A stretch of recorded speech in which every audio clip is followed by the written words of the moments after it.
Chapter 4, The Railway Children. "It's all coming down," Peter tried to say, but he found there was hardly any voice to say it with. And indeed, just as he spoke, the great rock leaned slowly forward.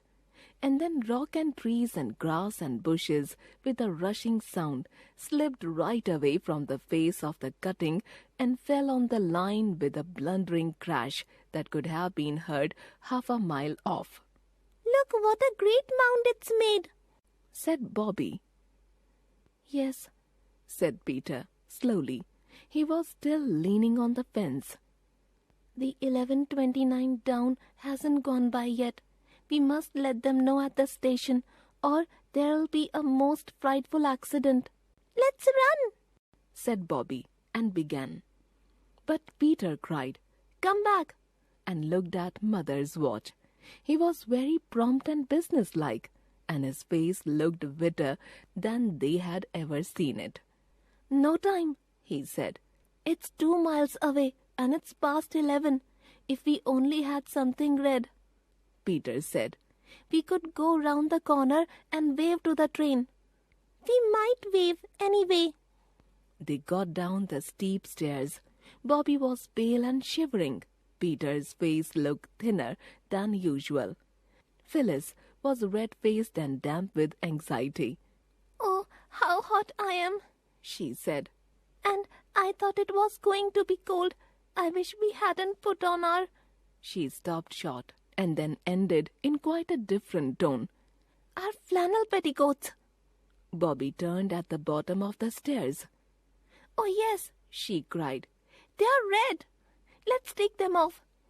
She took the red flannel petticoat and tore it off an inch from the band.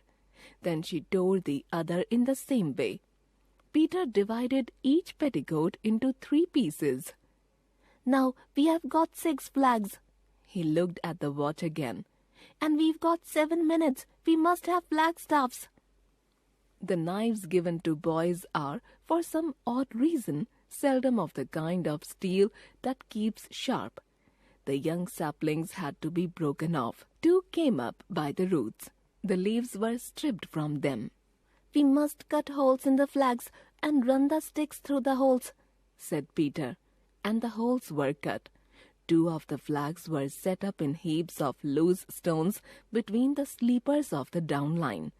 Then Phyllis and Bobby each took a flag and stood ready to wave it as soon as the train came in sight. "I shall have the other 2 myself," said Peter, "because it was my idea to wave something red." Perhaps Peter had not rightly calculated the number of minutes it would take the 11:29 to get from the station to the place where they were, or perhaps the train was late. Anyway, it seemed a very long time that they waited. It seemed that they had been standing there for hours and hours, holding those silly little red flannel flags that no one would ever notice.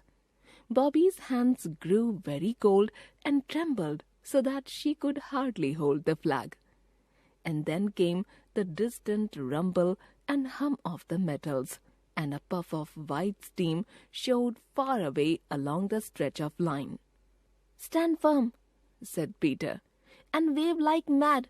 When it gets to that big furze bush, step back, but go on waving. Don't stand on the line, Bobby." The train came rattling along very, very fast. "They don't see us. They won't see us. It's all no good," cried Bobby. The 2 little flags on the line swayed as the nearing train shook and loosened the heaps of loose stones that held them up. One of them slowly leaned over and fell on the line. Bobby jumped forward and caught it up and waved it. Her hands did not tremble now. It seemed that the train came on as fast as ever. It was very near now. "Keep off the line, you silly cuckoo," said Peter fiercely. "It's no good," Bobby said again. "Stand back," cried Peter suddenly, and he dragged Phyllis back by the arm. But Bobby cried, "Not yet, not yet." and waved her 2 flags right over the line. The front of the engine looked black and enormous. Its voice was loud and harsh. "Oh, stop, stop, stop!" cried Bobby. No one heard her. At least Peter and Phyllis didn't, for the oncoming rush of the train covered the sound of her voice with a mountain of sound. But afterwards she used to wonder whether the engine itself had not heard her. It seemed almost as though it had, for it slackened swiftly, slackened and stopped, not 20 yards from the place where Bobby's 2 flags waved over the line. She saw the great black engine stop dead, but somehow she could not stop waving the flags. And when the driver and the fireman had got off the engine, and Peter and Phyllis had gone to meet them and pour out their excited tale of the awful mound just round the corner, Bobby still waved the flags, but more and more feebly and jerkily. When the others turned towards her, she was lying across the line with her hands flung forward and still gripping the sticks of the little red flannel flags. From The Railway Children by Edith Nesbit, adapted. Hardly, very little, almost not. Cutting, a deep, narrow passage made through a hill for a road or railway tracks. Blundering, moving in an awkward way. Mound, a large pile of mud and stones like a small hill. Prompt, doing something quickly and without delay. Flannel, a light, warm cloth usually made of wool. Seldom, rarely.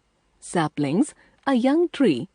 Sleepers, heavy horizontal blocks usually made of wood used to keep railway tracks in place. Like mad, here, quickly and continuously. Furze, a large bush with sharp thorns and yellow flowers. Rattling, making quick sharp sounds. Oncoming, moving towards or coming nearer to something. Slackened, caused something to become slower. Jerkily, a manner that is quick and sudden. Gripping, holding tightly.